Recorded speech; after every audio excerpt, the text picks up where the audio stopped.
Bueno, muy buenas noches. Vamos a continuar desarrollando el tema de la investigación preparatoria, ¿no? En la sesión anterior, pues, vimos las nociones generales de lo que era la investigación preparatoria, el marco conceptual, ¿no? El marco introductorio, ¿no? Vemos que la investigación preparatoria en el nuevo modelo procesal es la etapa del nuevo proceso penal ordinario, ¿no? En el nuevo código, ¿no? Que es una etapa en la cual el protagonista principal de esta etapa es el fiscal, pues, ¿no? Porque es el fiscal quien, con ayuda de los órganos de apoyo, la Policía Nacional, el Instituto de Medicina Legal, los organismos contralores, ¿no? Los organismos estatales, ¿no? Los colegios profesionales, y así como las personas particulares, ¿no? Van a llevar a cabo, pues, la investigación de un hecho delictivo, ¿no? Y también vimos cómo es que esta investigación preparatoria se inicia, ¿no? Primero dijimos que esta investigación preparatoria puede darse, pues, de dos maneras. Primero, la investigación preliminar o diligencias preliminares, y la investigación preparatoria punitiva o propiamente dicha, ¿no? La que establece el código, ¿no? Es facultad del fiscal decidir si realiza primero diligencias preliminares o deferente procede a formalizar la investigación preparatoria, ¿no? Y de esa forma, pues, va a disponer la realización de diligencias, ¿no? También vimos que cómo se inicia esta etapa de investigación preparatoria, ¿no? Se inicia, pues, con la denuncia. ¿Y qué cosa era la denuncia? La denuncia es la manifestación que hace una persona sobre un determinado hecho criminal, ¿no? O que también dijimos, como que se conoce en el ámbito jurídico como la noticia criminis, ¿no?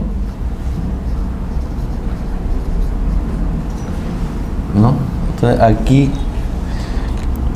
la investigación preparatoria empieza, ¿no? Desde el momento, ¿no?, en que se pone en conocimiento de una denuncia, ya sea de manera verbal, de manera escrita, o ahora también existe el llamado mecanismo por denuncia por página web, ¿no?, que se hace directamente en la fiscalía, ¿no? Entonces, esta noticia criminis podría ponerse en conocimiento de manera verbal o escrita, ¿no?, de manera directa ante la policía o ante la mesa de parte del Ministerio Público, ¿no? Y cuando es verbal, también ante la policía o ante el fiscal de turno, ¿no?, quien va a disponer, pues, el inicio y la realización de diligencias.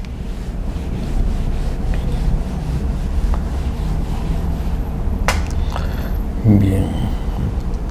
Entonces también hablamos, pues, cuál era la finalidad de la investigación preparatoria, ¿no? Vemos que la finalidad de la investigación preparatoria, pues, es acopiar los suficientes indicios y medios de prueba que le puedan servir al fiscal al final sustentar si formaliza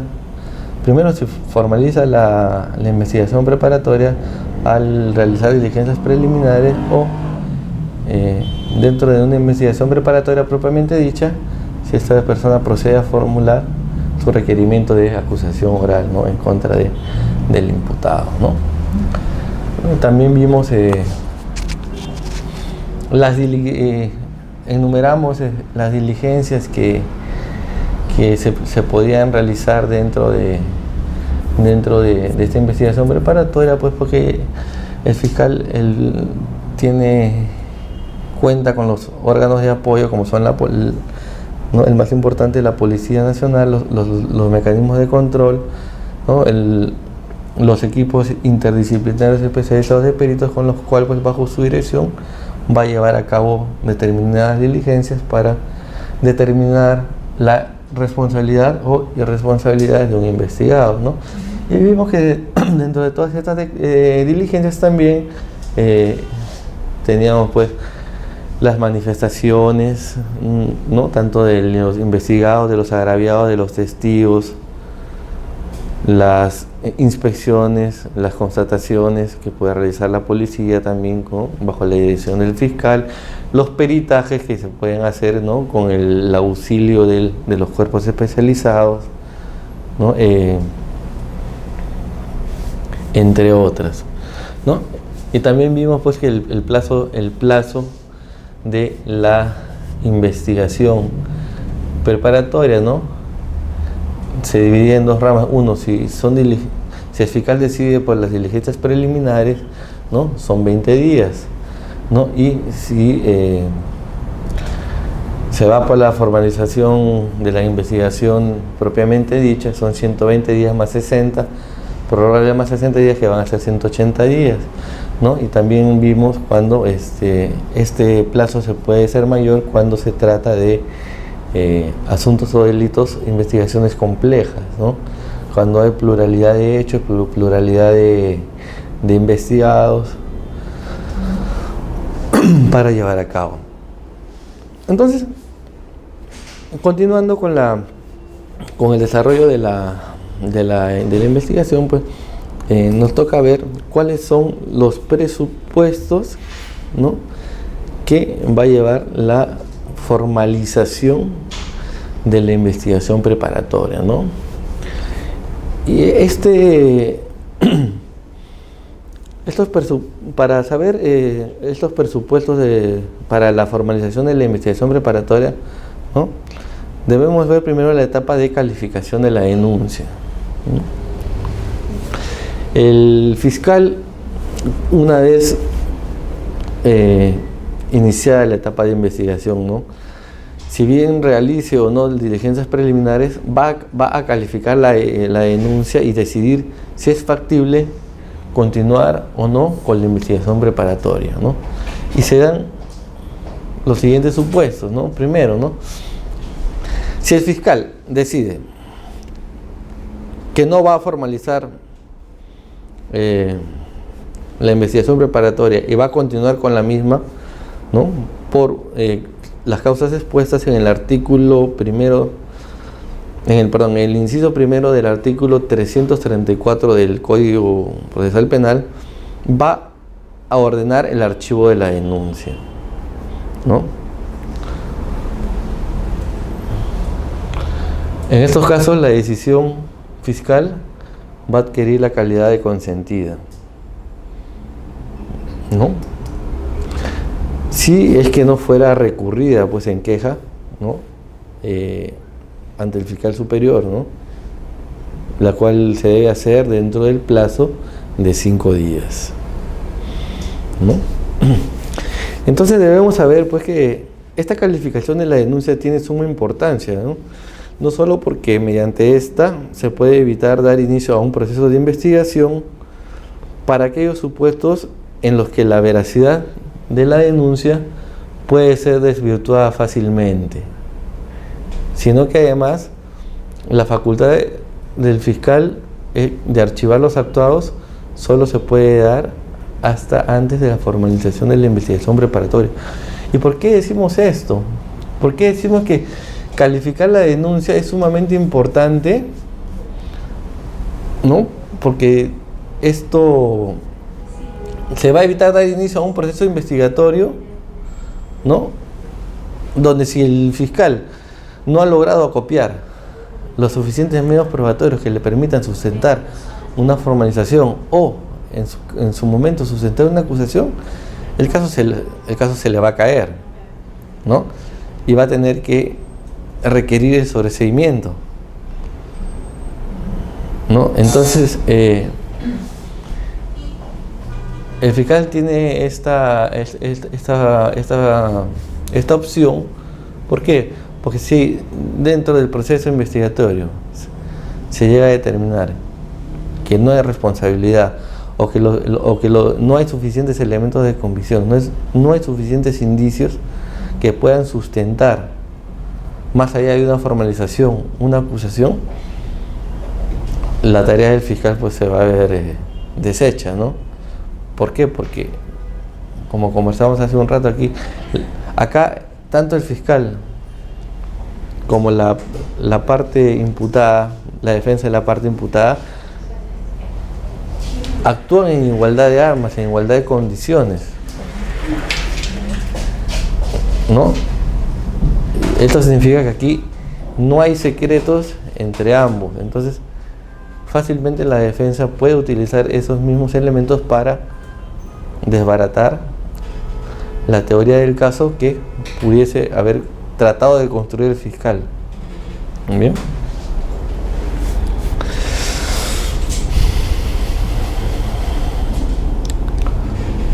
Entonces, esta parte es importante saber que las disposiciones que va a tomar el fiscal, ¿no?, en cuanto al archivamiento de un caso, va a implicar la imposibilidad de que dicho caso pueda ser promovido por otro fiscal. Excepcionalmente, la norma deja abierta la posibilidad de reabrir una investigación si es que se aportaran nuevos elementos de convicción o se acredita que la denuncia no fue debidamente investigada, ¿no? Pero para ello, como dice, ¿no?, si es que se aportan nuevos elementos de convicción o acreditar pues que la denuncia no fue debidamente investigada, si es que el fiscal no realizó una concienzuda investigación, o de repente las investigaciones preliminares a cargo de la policía fueron insuficientes o fueron deficientes, fueron defectuosas, ¿no? Entonces podría darse la posibilidad de reabrir una investigación, ¿no?, bajo la premisa que existen nuevas pruebas, ¿no?, para que el caso siga investigándose. Y eso es algo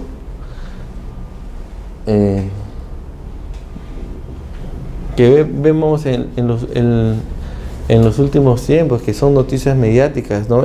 La reapertura de procesos que en algún momento fueron archivados, ¿no?, por falta de pruebas, ¿no?, y que con el pasar del tiempo aparecen nuevos elementos probatorios que van a permitir que la investigación pueda seguir caminando.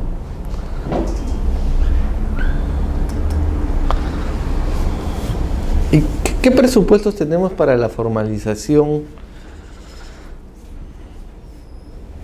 de la investigación preparatoria, ¿no? Primero, el primer presupuesto, tenemos que debe haber la existencia de indicios que revelen la existencia del delito, acompañada esta de elementos probatorios objetivos que evidencien la comisión del delito y se vinculan directamente con la persona imputada, ¿no?, los cuales merecen ser investigados a mayor profundidad. Que la acción penal no haya prescrito, que no deje de ser perseguible por efecto del transcurso del tiempo, ¿no? Se sujeta a las reglas de prescripción, ¿no?, que están contempladas en el artículo 80 al 83 del Código Penal, ¿no?, cuando habla del tiempo de duración, ¿no?, de los delitos. O sea, un delito prescrito ya no puede investigarse. O un hecho en el que no hayan indicios razonables de la comisión del delito, o que no vinculen este delito, no tenga vinculación con la persona imputada, tampoco podría ser investigado, ¿no? ¿Por qué? Porque se va a caer el caso, ¿no? ¿Por qué? Por falta de elementos probatorios.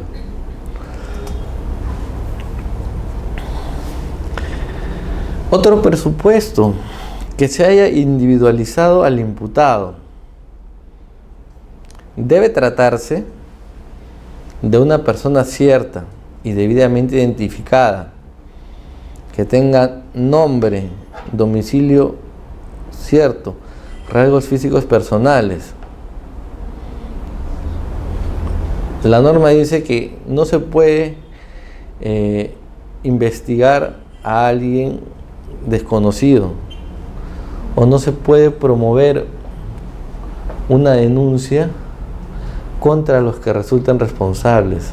O sea, no se puede formalizar. Se puede investigar, sí, un hecho, ¿no?, contra los que resulten responsables, a efectos de que en el transcurso de las investigaciones se pueda lograr individualizar las responsabilidades de las personas, pero estas deben estar plenamente identificadas.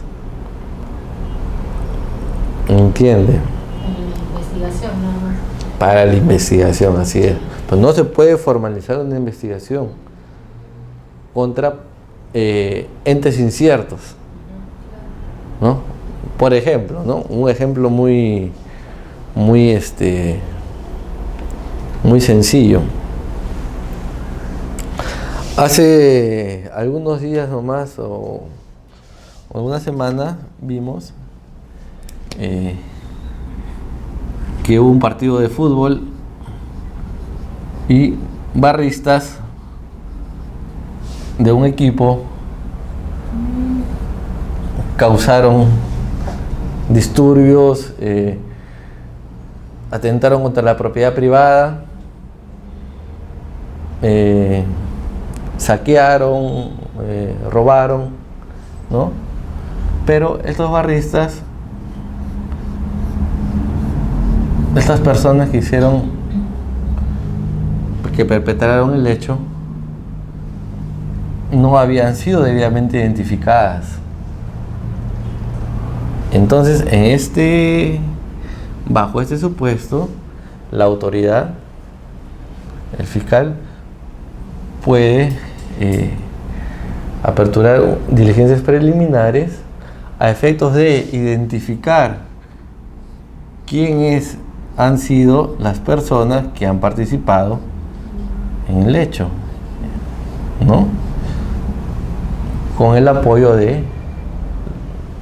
con los órganos de auxilio y de apoyo que tenemos, por ejemplo. Entonces se puede lograr determinar que, por ejemplo, ¿no?, Juan Pérez,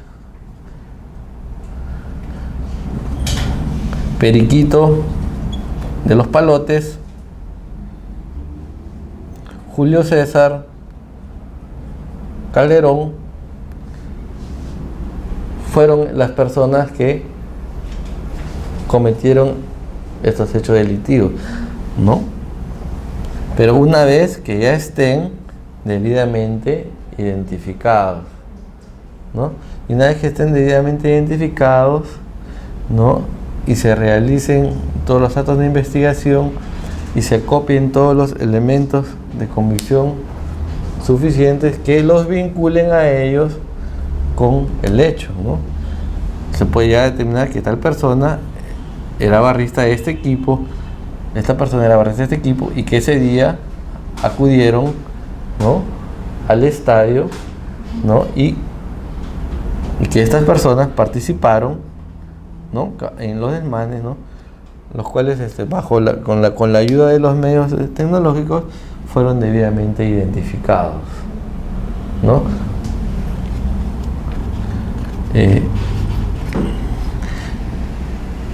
No sé si ustedes han visto en los últimos días que la policía, luego de realizar investigaciones en cuanto a estos hechos que se suscitaron en el robo que hubo al empresario cambista en la vía expresa, ha logrado capturar a varios delincuentes a los cuales ya los tenían en la mira, ¿no? Y utilizando los medios tecnológicos, como por ejemplo las cámaras de seguridad y la superposición de siluetas, llegan a determinar que esta persona es quien participó en el hecho. ¿Y las personas que son inglesas también están siendo investigadas? También están siendo investigadas. Pero esta persona ¿no? En el primer momento los delincuentes que participan en este hecho no estaban identificados, ¿no? ¿Y qué estaban Sin embargo, la policía, al ya tener conocimiento, ¿no? Y de acuerdo a la aplicación de la experiencia en investigación criminal, logra determinar que tales personas pudieran haber sido los que perpetraron el hecho, ¿no? Entonces, mediante el uso de la tecnología forense, llegan a determinar qué persona era esa, no solamente por la silueta, sino por los movimientos, por la ropa, ¿no? Entonces, y por todas las demás evidencias que se recogen, ¿no? A lo largo de la investigación, ¿no? Entonces, es importante saber, pues, que para que una denuncia camine siempre, y lo dice ¿no? Que se haya identificado plenamente al autor, ¿no? Que exista conexión con el hecho a investigar, así es, y que la acción penal no haya prescrito.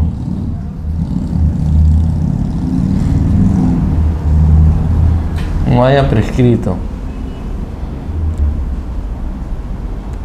Y obviamente que los hechos a investigarse estén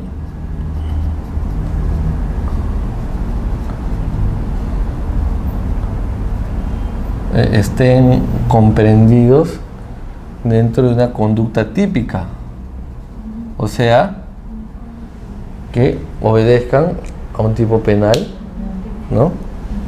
Que se encuentra plasmado en el catálogo de delitos, pues, de nuestro Código Penal, ¿no? Entonces, ¿no?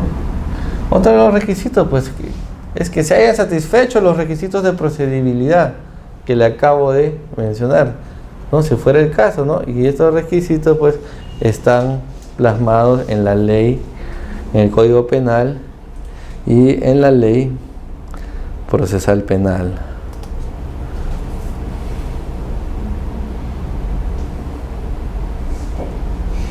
¿no? Entonces,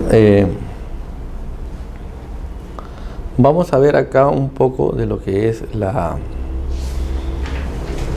formalización y el contenido de la investigación, ¿no? Esta formalización y contenido de la investigación va a darse, pues, una vez que han concluido los plazos de la realización de las diligencias preliminares, ¿no?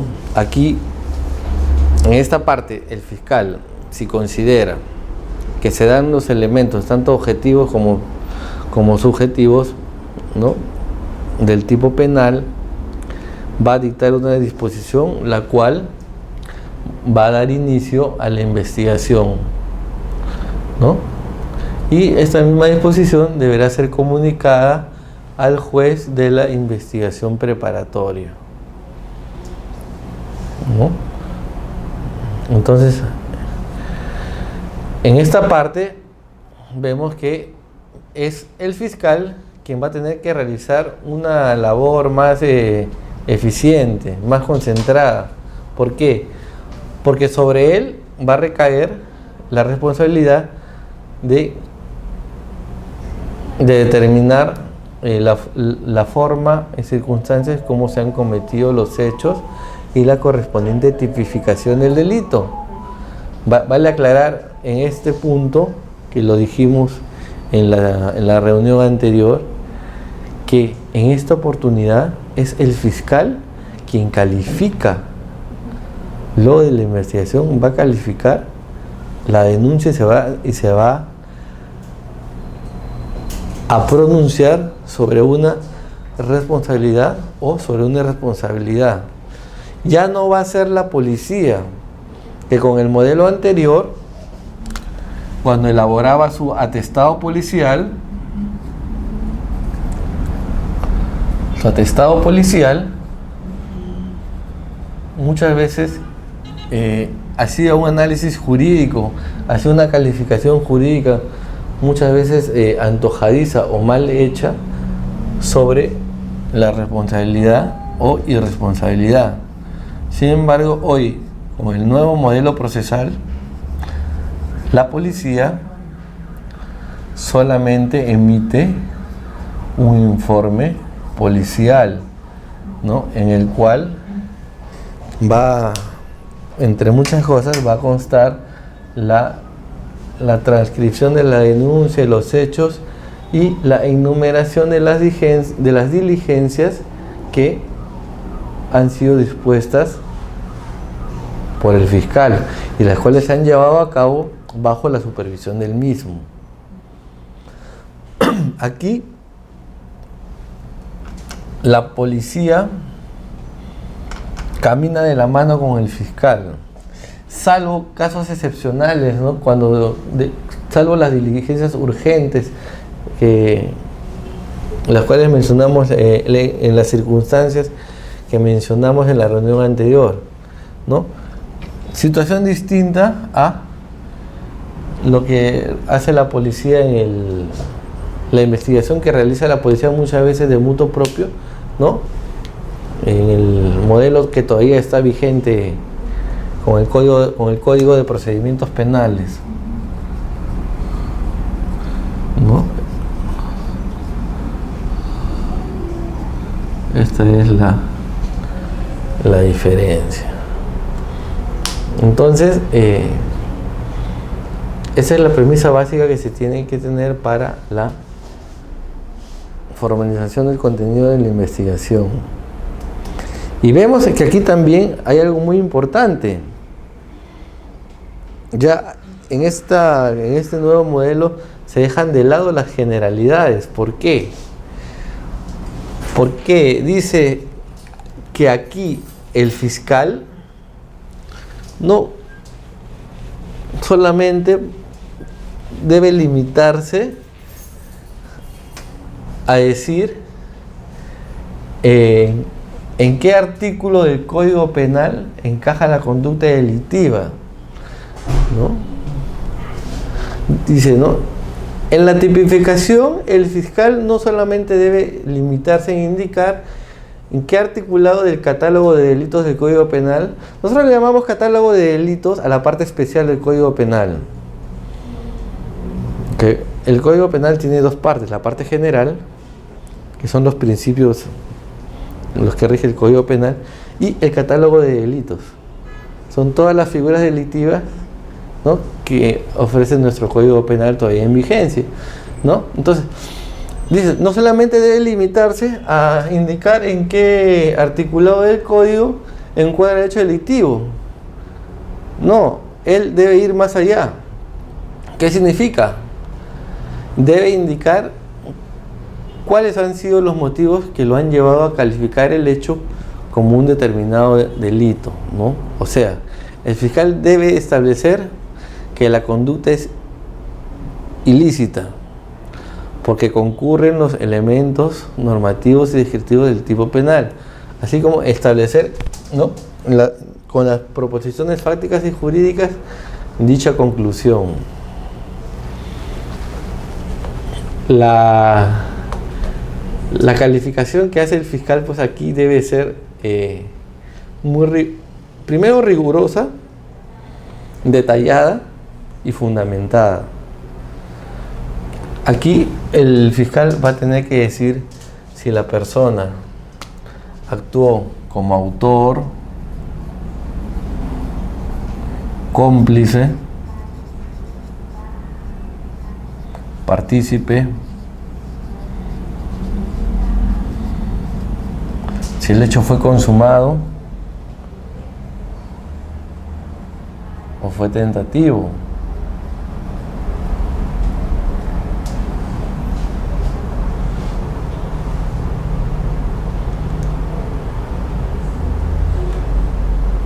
Así como los elementos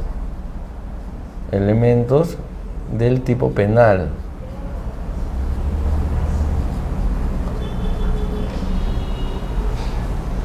¿no? Y estos elementos del tipo penal son los que van a ayudar a establecer la constitución de una conducta delictiva.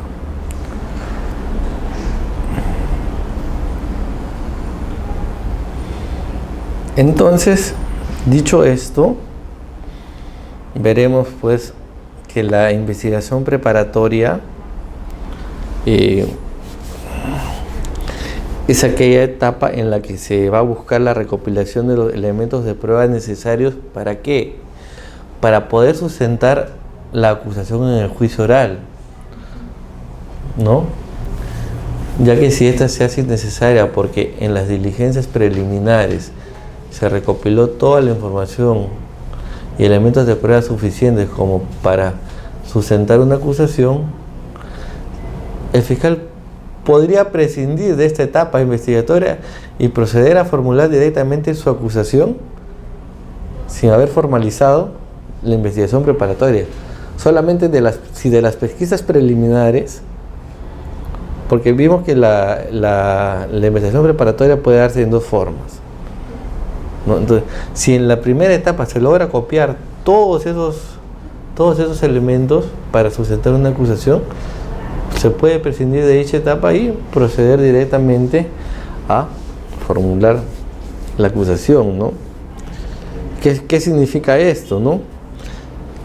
Que si el fiscal está totalmente convencido, ¿no?, de la comisión del hecho delictivo y cuenta para ello con los suficientes elementos de prueba, no es necesario que espere el plazo de la investigación preparatoria para que esa investigación venza para poder acusar, ¿no?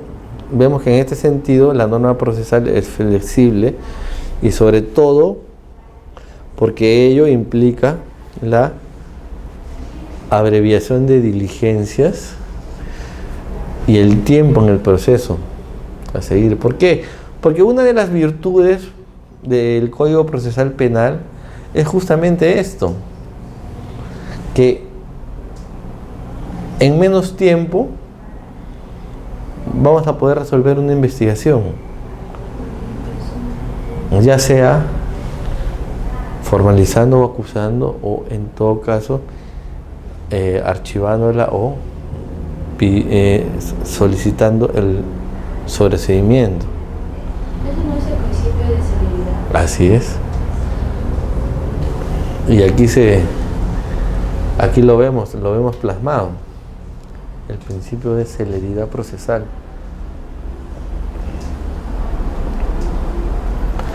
¿No? Y también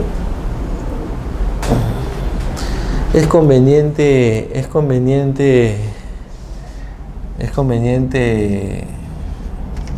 decirles qué efectos causa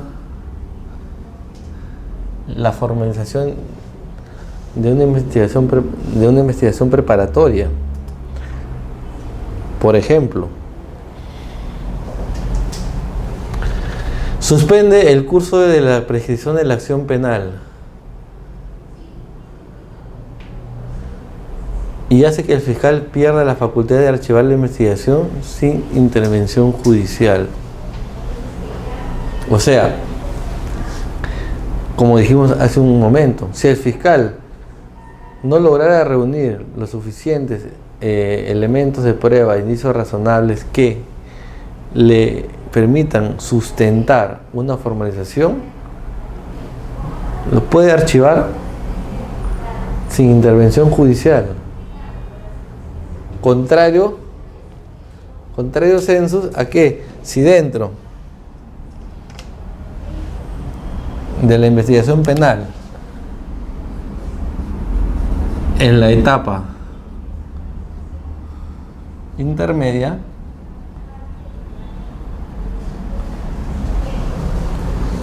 tendría que pedir el sobreseimiento, ¿no?, de la investigación, ¿no? Entonces, esa es la ventaja que tiene el fiscal, ¿no?, en esta etapa de la investigación.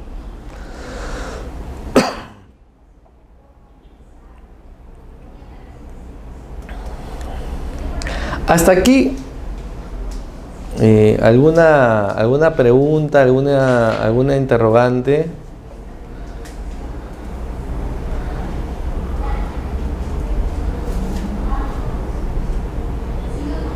¿Alguna pregunta?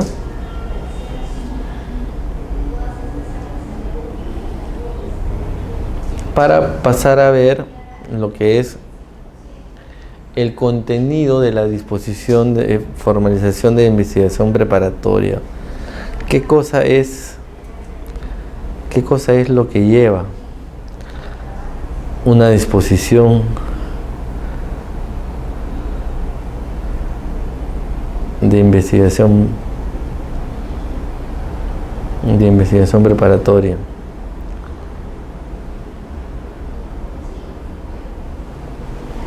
Aquí vamos a ir viendo paso a paso. Una consulta. Sí. ¿Qué significa la calidad de consentida? Se ordena el archivo de la denuncia para los casos de revisión fiscal que adquiere la calidad de consentida. Que ya es decisión firme. Y una consulta. En los procedimientos para que la formalización de la investigación preparatoria, en lo que es la calificación de la denuncia, para que pueda proceder la denuncia en los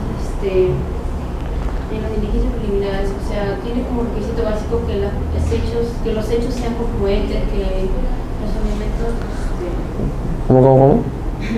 en la calificación de la denuncia, Ya. los hechos tienen que ser congruentes en el sentido de que si hubo delito o no. Claro. Ya. Claro, tiene que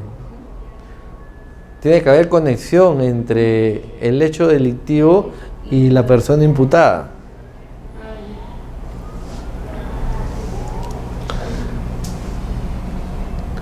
Entonces, vemos acá el contenido de una formalización de denuncia, ¿no? La cual en su momento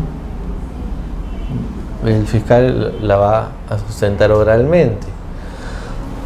Entonces, primero, lleva el nombre o nombres del imputado o de los imputados, ¿no? Los fundamentos de hecho, los hechos,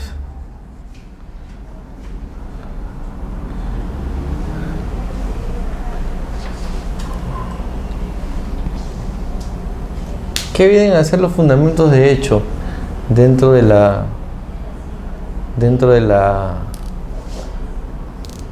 formalización? Los fundamentos de hecho vienen a ser nada más que la descripción detallada del evento delictivo. Dentro de este evento delictivo debe de llevar la participación de el imputado o de cada uno de los imputados, ¿no?, sobre los cuales se está denunciando, ¿no? Asimismo,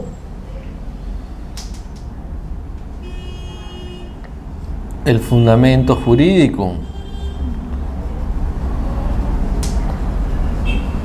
El fundamento jurídico, o llamado fundamento de derecho, ¿no?, que va a estar referido a la tipificación, ¿no?, del delito. Por ejemplo, ¿no?, podemos decir artículo 188 del Código Penal concordante con el inciso 2 del artículo 189, ¿no?, del Código Penal. ¿Qué significa esto? ¿No? El tipo del robo agravado, ¿no? Sabemos que, ¿no?, el robo agravado va acompañado primero del tipo básico del robo simple con sus agravantes, ¿no? Entonces, todos estos fundamentos jurídicos deben estar debidamente especificados, ¿no? Y consignados, ¿no? En la fundamentación jurídica de la denuncia. ¿Qué otro? El agraviado, el nombre del agraviado. El agraviado acá puede ser una persona natural o una persona jurídica debidamente representada. No olvidemos siempre que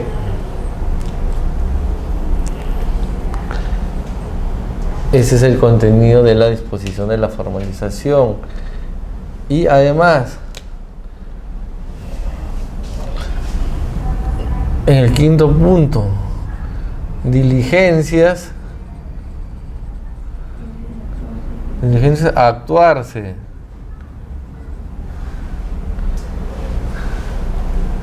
Que complementarán las ya realizadas en la investigación preliminar. Pero aquí hay algo muy importante que deben saber. Aquí también el fiscal debe poner, aquí el fiscal debe decir por qué tal o cual diligencia es pertinente, conducente y útil. Siempre en una denuncia debe decirse pues por qué razón pedimos una manifestación, para qué nos sirve, qué vamos a probar, por qué razón vamos a pedir una declaración testimonial, para qué, a qué nos va a llevar, para qué nos es útil, por qué es útil, por qué pedimos un peritaje, para qué, a qué nos va a conducir ese peritaje. Entonces es importante siempre que se ponga el por qué, se sustente el motivo, ¿no?, por el cual se solicitan determinadas diligencias. Y asimismo, ¿no?, el fiscal comunicará y adjuntará copia de la disposición de la formalización de la investigación preparatoria al juez de la investigación preparatoria. ¿Por qué? Porque el juez de la investigación preparatoria aquí va a actuar, como les dije hace un momento, como un juez de garantías. Va a velar por el estricto cumplimiento del debido proceso, de que se respeten los derechos de las partes, así como el cumplimiento de los plazos. ¿No? Entonces, ahora nos toca ver cuáles son las características que reviste esta investigación preparatoria. Y una de las principales características y la más novedosa dentro de este sistema que nos trae nuestro nuevo Código Procesal Penal es que quien conduce la investigación en este nuevo modelo es estrictamente el fiscal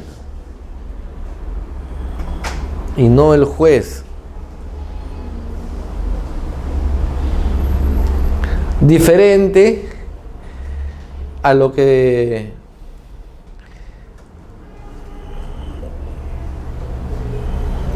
se ve en el en el antiguo Código de Procedimientos Penales. ¿De qué año? 1940. De 1940, bien viejo, ¿no? ¿No? En el cual dice que el juez es el director de la instrucción.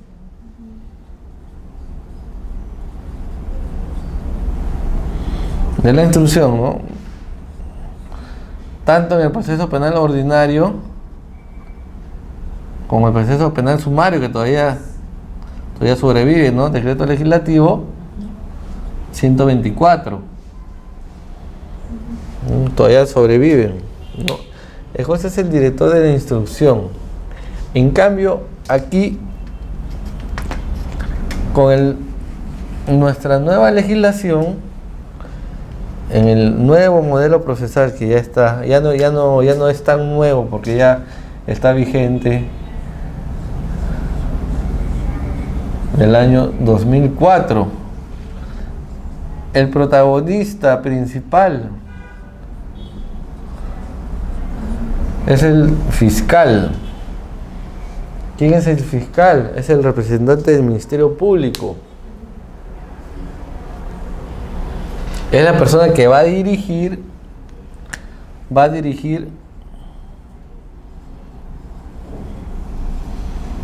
la investigación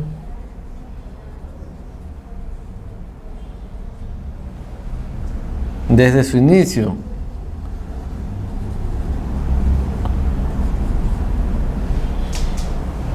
Aquí en esta etapa preparatoria solamente el juez penal, el juez es garantista nada más. Va a velar por el cumplimiento de las garantías del debido proceso.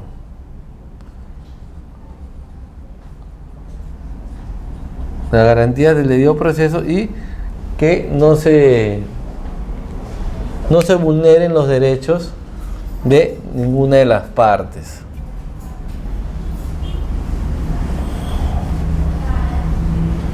Bien. Entonces, la primera característica es que la investigación preparatoria es una investigación no jurisdiccional. ¿Por qué? Porque está dirigida netamente y únicamente por el fiscal. Segunda característica, es preparatoria. Como su nombre lo dice, la investigación preparatoria. ¿Por qué es preparatoria? Dice, ¿por qué? Porque aquí se busca reunir elementos de cargo y descargo, los cuales le van a permitir al fiscal acusar o no. Y de la misma forma le va a permitir al imputado preparar su defensa como excepción de formación de medio probatorio, que son los casos de pruebas anticipadas, ¿no? O actos irreproducibles para introducirlos a la etapa contradictoria.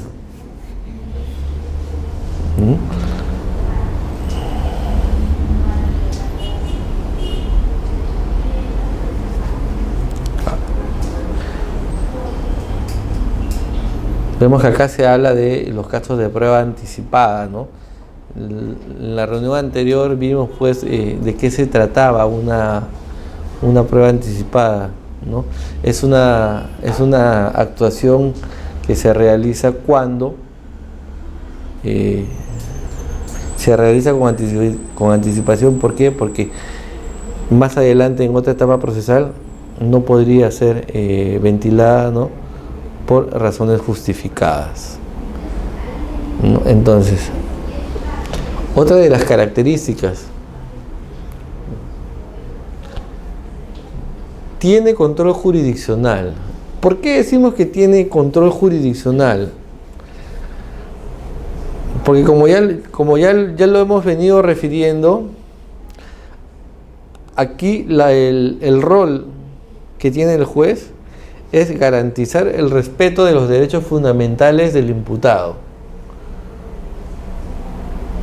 El juez es el único que restringe y convalida estos derechos fundamentales, así como también puede imponer medidas de corrección y protección.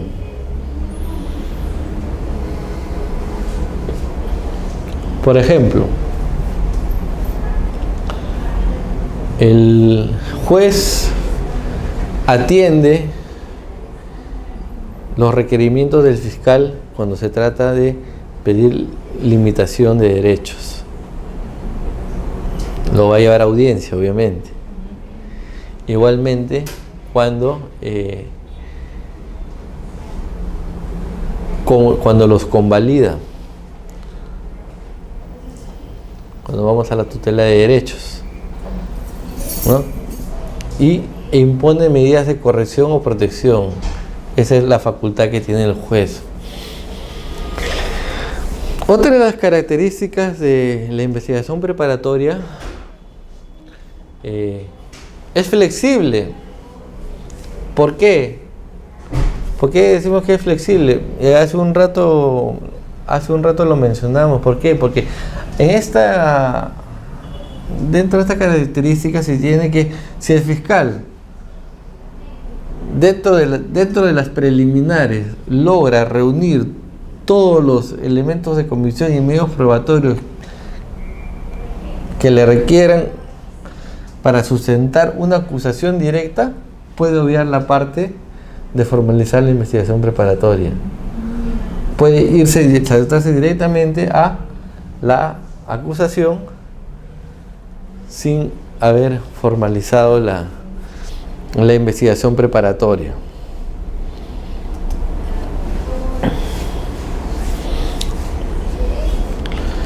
Otra característica también que tiene esta etapa es que privilegia la eficacia. ¿Por qué? Porque aquí van a verse casos de trascendencia social, va a evitarse la impunidad, la frustración, así como las demoras que muchas veces suscitan las excarcelaciones o prescripciones. Por eso dijimos que este código, a diferencia del anterior, pues lo reviste de mucha celeridad, ¿no? Hace que los procesos se definan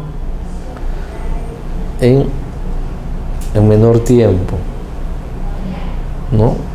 ¿Qué va a evitar esto? Uno, la impunidad, las demoras que suscitan las excarcelaciones o las prescripciones. Vemos muchas veces que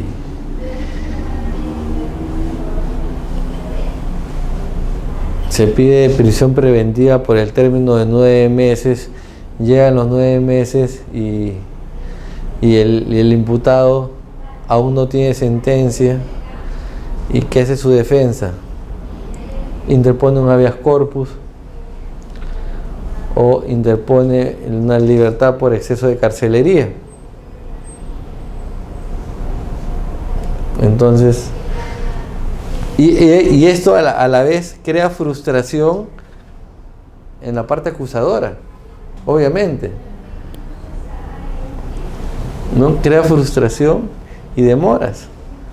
Y obviamente lleva a la impunidad, ¿no? ¿Por qué? Porque echa muchas veces por los suelos el trabajo que puede haber realizado el fiscal y la policía, ¿no? Por la demora del aparato judicial, por la demora en los plazos, ¿no? Por lo ambiguo y burócrata de los procedimientos anteriores.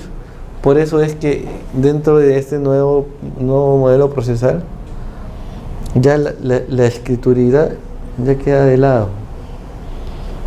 Y el juez ya no va a estar con una ruma de papeles, solamente con una carpeta fiscal, porque todo es oral, todo es inmediato, hay inmediación del sujeto procesal con la prueba, del fiscal con el juez. Ya no se lo va a pedir por escrito, ya no lo va a sustentar por escrito. El pedido que hace el fiscal, el pedido que hace la defensa, lo sustentan en ese momento. Si alguna de las partes no está de acuerdo con la decisión que toma el juez, se impugna en el acto y se sustenta por qué. No espera después un tiempo. No es como en el antiguo, yo no estoy de acuerdo con una decisión judicial y me reservo el derecho y tengo 10 días para apelar, para sustentar mi apelación por escrito. No, aquí ¿está conforme, señor fiscal? ¿Está conforme la defensa? No estoy conforme. ¿Por qué? No está conforme el señor fiscal. No estoy conforme. ¿Por qué? Sustente su agravio. Es el principio de inmediatez y de inmediación que se tiene. Entonces, vemos acá pues que ¿por qué se privilegia la eficacia también? Porque aquí el fiscal puede hacer uso del control de identidad, videovigilancia, pesquisas, intervenciones corporales, allanamientos, exhibición e incautación de bienes y actuaciones y documentos no privados. Se da también aquí la figura del agente encubierto, interceptación o intervención de las comunicaciones, de las telecomunicaciones, aseguramiento e incautación de documentos privados, prueba anticipada, colaboración eficaz, medidas de protección. Y todas estas eficacias pues son las innovaciones que trae este código. Y esto va a coadyuvar a que los procesos se resuelvan en menor tiempo. Va a hacer que la sociedad esté más contenta con su sistema de administración de justicia, que la sociedad crea, porque hoy en día la sociedad no cree en la justicia. ¿Por qué? Porque está muy contaminada el sistema de administración de justicia. ¿Y por qué está muy contaminada? Porque justamente por este sistema burócrata que tenemos, ¿no? Dotado de la escrituralidad, ¿no? Entonces todo eso hace pues que hoy en día los procesos sean más rápidos, contar con mayores herramientas para poder resolver un caso. Otra de las características es que está privilegiado de salidas alternativas, ¿no? Que son formas de concluir un proceso con criterios de legalidad, razonabilidad y proporcionalidad. Ustedes me dirán, doctor, ¿y qué son esas salidas alternativas que ofrece este nuevo Código Procesal Penal? Cuando nosotros estudiamos el Código Procesal Penal, hemos visto pues varias figuras. Primero,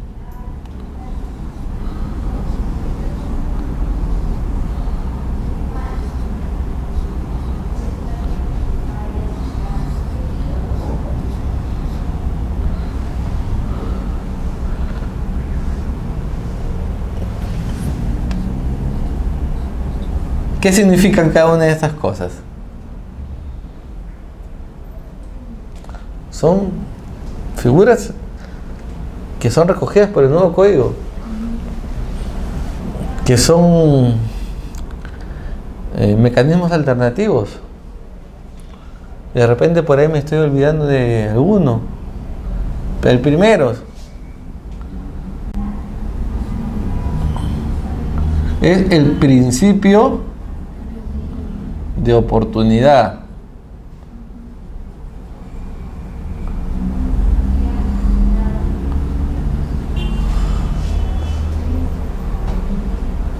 Es la facultad que se tiene para la abstención del ejercicio de la acción penal.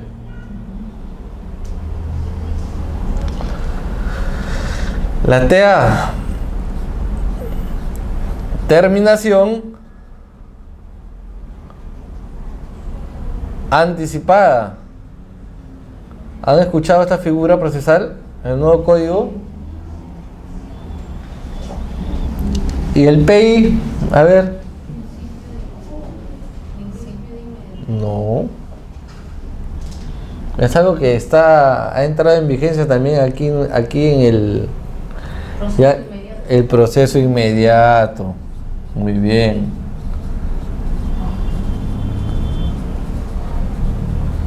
Inmediato. Por ahí de repente estoy obviando alguno,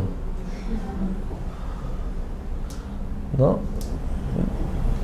Aquí también dentro del principio de oportunidad tenemos el acuerdo reparatorio.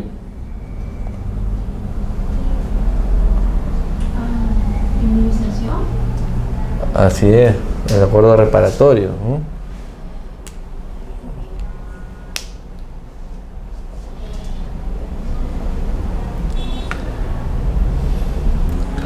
Esas son las salidas alternativas entonces que nos regala este nuevo Código Procesal Penal. ¿Qué otra característica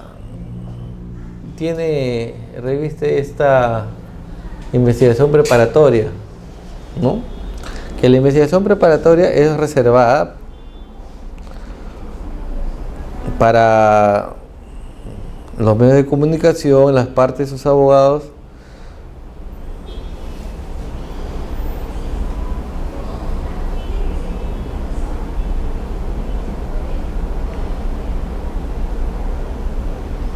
¿no? Vemos que el fiscal aquí va a ordenar el secreto de un documento de alguna actuación por un plazo no mayor de 20 días prorrogables por el juez.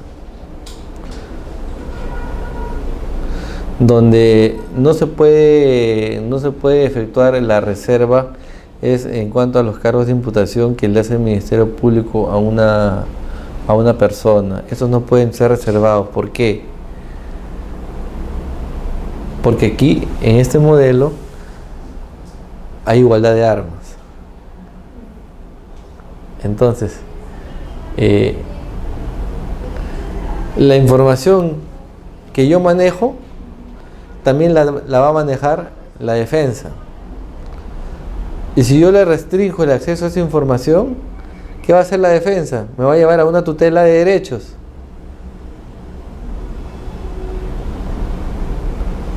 Me va a llevar a una imputación de cargo. ¿No? Por eso decimos aquí que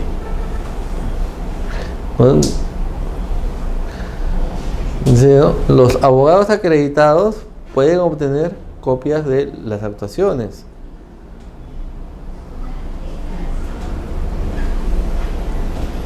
¿No? Y asimismo el fiscal puede ordenar disponer la reserva de alguna actuación, pero por un tiempo determinado. Y si de la misma forma, si el fiscal excede ese tiempo, la otra parte puede llevarlo a tutela, a control. Por eso, este es un código súper garantista. Yo diría que hasta demasiado garantista, ¿no? Pero a su vez también en este modelo, pues, se va a ver reflejado, pues, cuál es la labor que hace el fiscal. ¿Y por qué? Es de corte adversarial también, ¿no? Dice, regida bajo el sistema acusatorio garantista de corte adversarial. ¿Por qué? Porque es todos contra el fiscal. Tienes a la defensa, tienes al juez,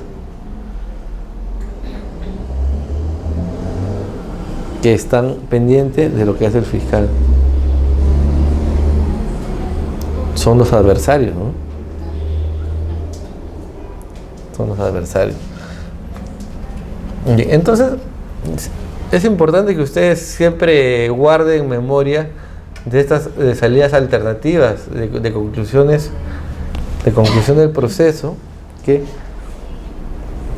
trae ese nuevo código. Pero si nosotros queremos hablar un poco más de la reserva y el secreto de la investigación,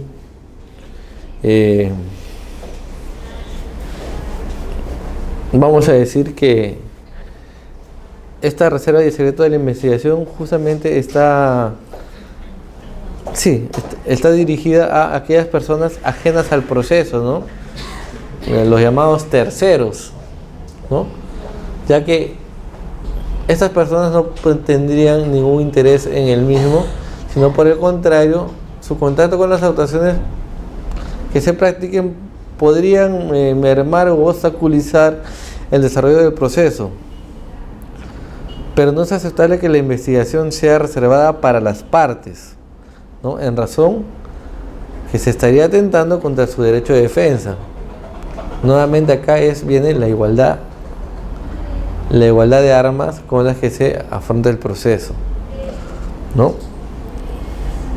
Acá vemos pues que, por ejemplo, en el Código de Procedimientos Penales de 1940,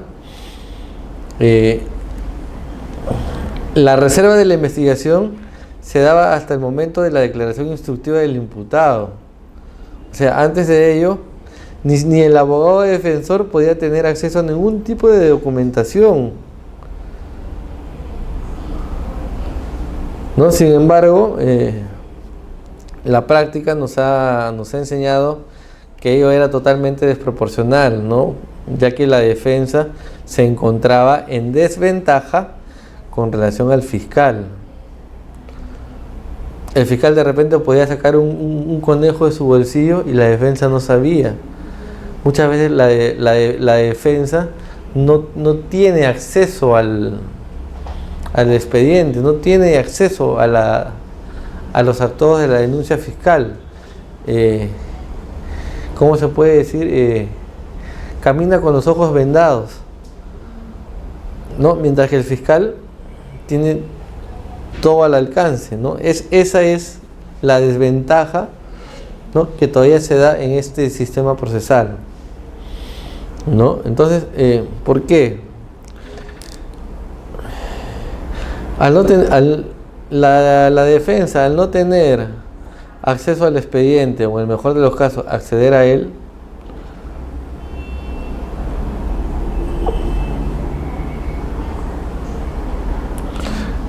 muchas veces te dan a conocer cuál es la imputación de tus cargos horas antes de tu declaración, y lo cual obliga a tu defensa muchas veces a improvisar más que plantear una buena estrategia, ¿no? Entonces, eso obviamente ha ido cambiando paulatinamente en la práctica procesal, y más aún con este nuevo código. ¿Y por qué esto ha ido cambiando paulatinamente? ¿Por qué? Porque ya han salido leyes como la de celeridad y eficacia procesal y la de las actuaciones de la policía y del Ministerio Público dentro de la investigación preliminar. Ahora, las partes pueden pedir, al momento de una investigación preliminar, ¿no? En el modelo actual, las partes pueden pedir copias simples de los actuados, ¿no? Obviamente pagando el derecho pues ¿no?, que ordena el texto único de procedimientos administrativos, conocido como TUPA, de cada institución, ¿no? Pero hoy en día sí pueden tener acceso a este. ¿Y por qué? Porque antes era eso así. Los jueces y los fiscales se mostraban renuentes con las pruebas que ellos obtenían, y esto ¿qué denota? Pues ser propio de un sistema inquisitivo, ¿no? Sin embargo, ahora el abogado de la defensa y todos los sujetos procesales no solo podrán enterarse de la información que tenga el fiscal o la policía, sino también pueden obtener una copia de toda la documentación que les sea útil para su estrategia de defensa. O sea, aquí ya no hay secretos entre el fiscal y el juez. Ahora todos, por igual, todos tienen lo mismo.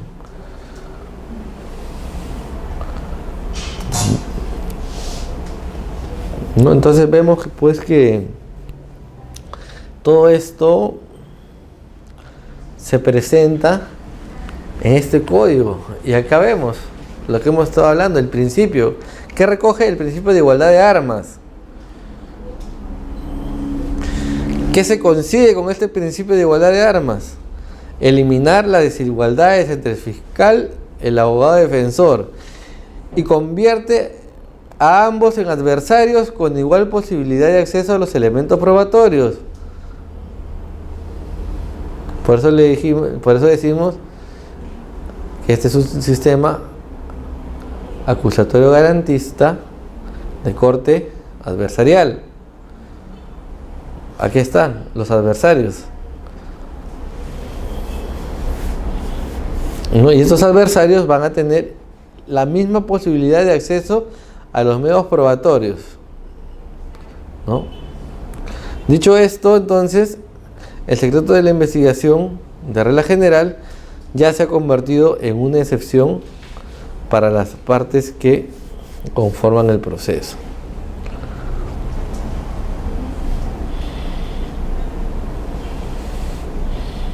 Si ustedes se dan cuenta, cada etapa del código va a representar un número considerable de principios sobre los que se sustenta este código. El principio de igualdad de armas, el principio de oralidad, el principio de inmediación, el principio de adversariedad. Todo, en cada etapa del proceso vamos a ir viendo, por ejemplo, en esa etapa de la investigación preparatoria, ya hemos visto la igualdad de armas.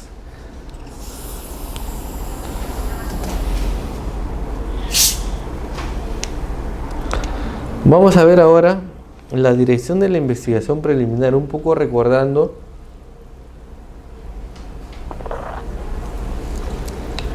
lo que vimos en la reunión anterior. Vemos entonces que la investigación preliminar es una investigación única, flexible y dinámica.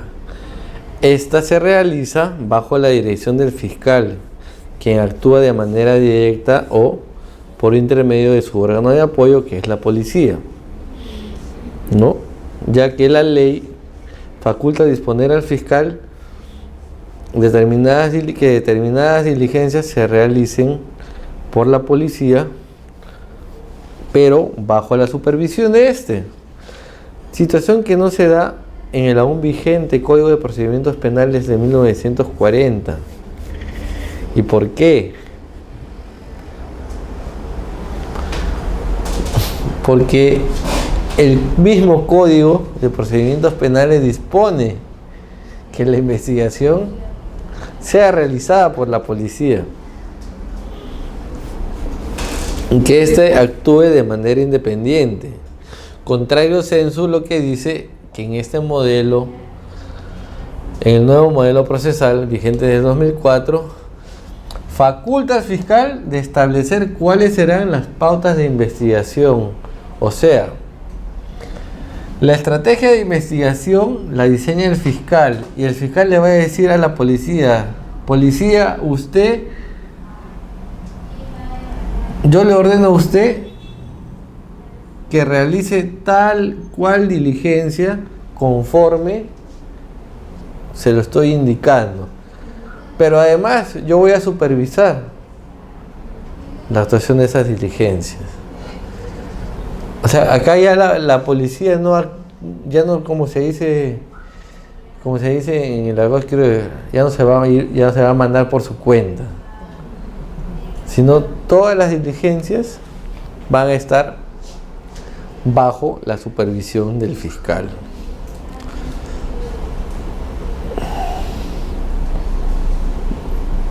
¿No? En cambio dice, ¿no? En el nuevo modelo procesal faculta al fiscal de establecer cuáles serán las pautas de investigación. Del mismo modo, cuál va a ser su objeto, ¿no? Y encomienda la labor a la Policía Nacional bajo las directivas específicas que deben cumplir cada uno de los actos de investigación, ¿no? que estos van a realizar, ¿no? Y estas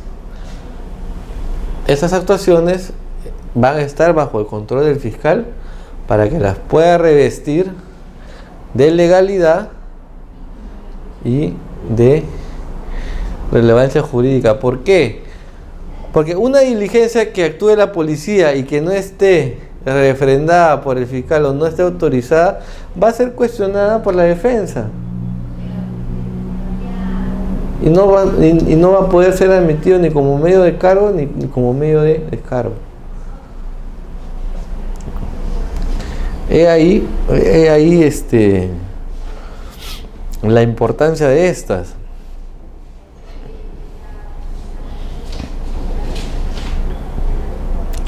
¿Y qué carácter tienen estas actuaciones de investigación que se realizan en la investigación preparatoria? Miren, es importante saber que todas las actuaciones que se realizan dentro de la investigación preparatoria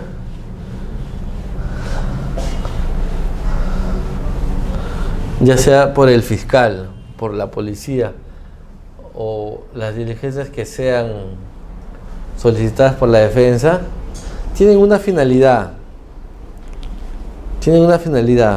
¿Cuál es esa finalidad?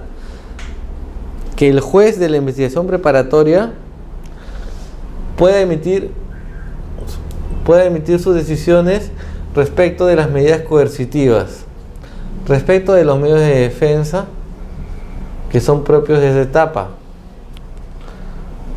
las mismas que no van a incidir en la resolución final, ya que para que el juez pueda emitir una sentencia, estas pruebas recogidas en la investigación van a tener que actuarse y valorarse debidamente, pero en otra etapa. ¿Sí? ¿Cuántas etapas tiene el proceso penal en el nuevo código? 3. ¿Cuáles son? ¿Cuál es la primera? Investigación preparatoria, intermedia. Así es. Intermedia. Y 3.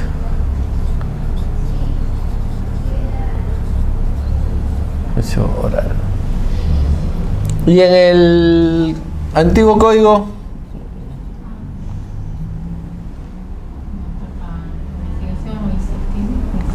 instrucción. ¿Qué más?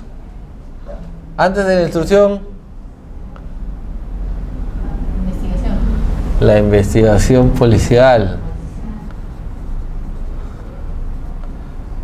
¿No? La instrucción. ¿Qué más? ¿Qué sigue después de la instrucción? Juicio oral. ¿Cómo se llama el nombre técnico? Juzgamiento. Con el código, a ver, si nosotros hacemos una 1940 versus 2004, ¿cómo se llama el proceso? ¿Cómo se llama el proceso penal? El proceso penal es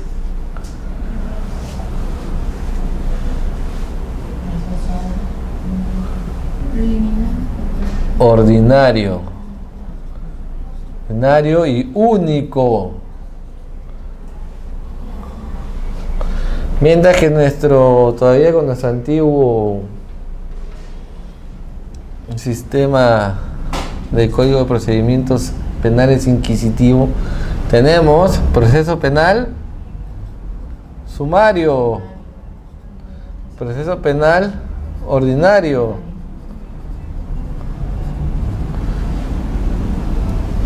Acá, ¿cuál es la diferencia entre el proceso penal sumario y el proceso penal ordinario? El sumario es plazo primero, y también procesos que tienen mucha relevancia. Hemos dicho que no se tramitan delitos que sean de menor incidencia.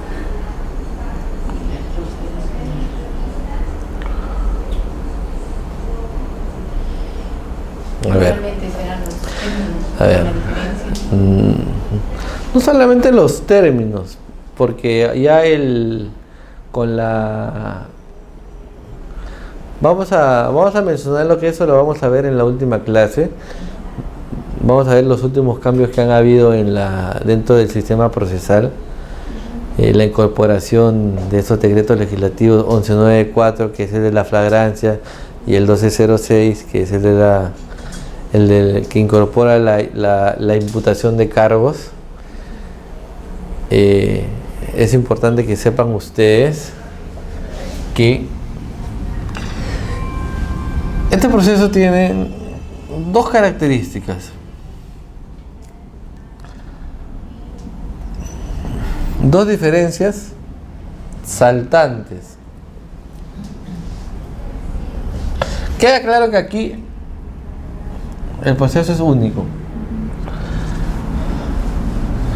Pero aquí, en el proceso penal sumario,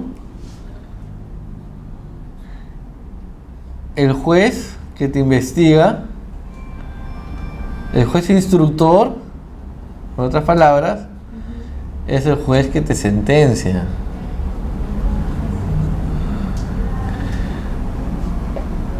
Y por derecho de pluralidad de instancia, este proceso muere en la Corte Superior, o sea, en la Sala Penal de la Corte Superior, en sumario. Sin embargo, en el ordinario, quien te juzga es la Sala Penal. Concluida la etapa de instrucción, el juez eleva a la Sala Penal. Se realiza el juicio oral y muere en pluralidad de instancia en la Corte Suprema vía recurso de nulidad. Mientras en el proceso sumario el juez te sentencia vía apelación, la Sala Superior resuelve y colorín colorado. Ahí terminan estos dos procesos. Que es importante saberlo. ¿Por qué? Porque quienes estamos inmersos dentro del sistema de administración de justicia, aún aquí en la capital, debemos tener bien en claro que todavía existen estos procesos.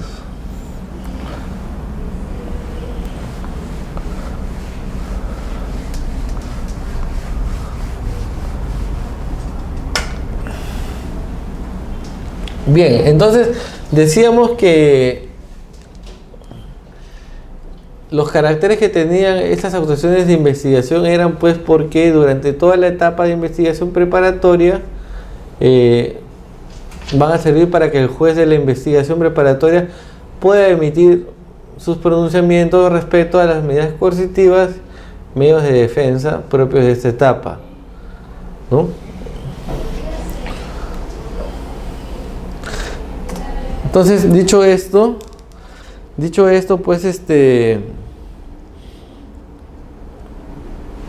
diremos que tanto en la etapa de investigación como en la etapa intermedia tienen como finalidad llevar al juicio oral un proceso que cumple con los requisitos básicos como para dar inicio a un debate oral público y contradictorio. Aquí ya no va a suceder en la etapa de juzgamiento lo que ocurre, mejor dicho, en el Código de Procedimientos Penales de 1940, que es que en muchos casos durante el juicio oral solo se van a convalidar actuaciones que se han practicado durante la etapa de instrucción, ¿no? Y el juzgamiento se convierte en un escenario de repetición probatoria propio de este sistema inquisitivo, y a su vez esto va a desencadenar en la emisión de sentencias condenatorias a mérito de lo que solo obra en un expediente, ¿no? Dando valor y credibilidad muchas veces a pruebas obtenidas de manera poco convencional, que de alguna forma también revisten ilegalidad, ¿no? Y que cuya actuación no participó el colegiado. Bueno, nos estamos refiriendo a un proceso penal ordinario dentro del juzgamiento oral, ¿no? Un procedimiento con el Código de Procedimientos Penales de 1940, ¿no? Vemos también, entonces, en este proceso penal, señores, la actuación de pruebas solamente se da en el juicio oral. Esa es la regla general, ¿ya? Existen a ellos una excepción, un caso excepcional, que solamente para dar valor probatorio a las actuaciones especiales es la prueba anticipada, que ya le hemos referido que cómo se actúa esta prueba anticipada. Bien, hasta aquí hemos acabado la segunda parte de este módulo. Vamos a ver la próxima clase en lo que viene a ser la actuación del juez, de la investigación preparatoria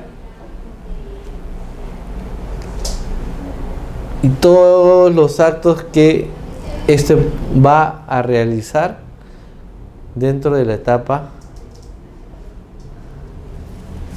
de investigación preparatoria.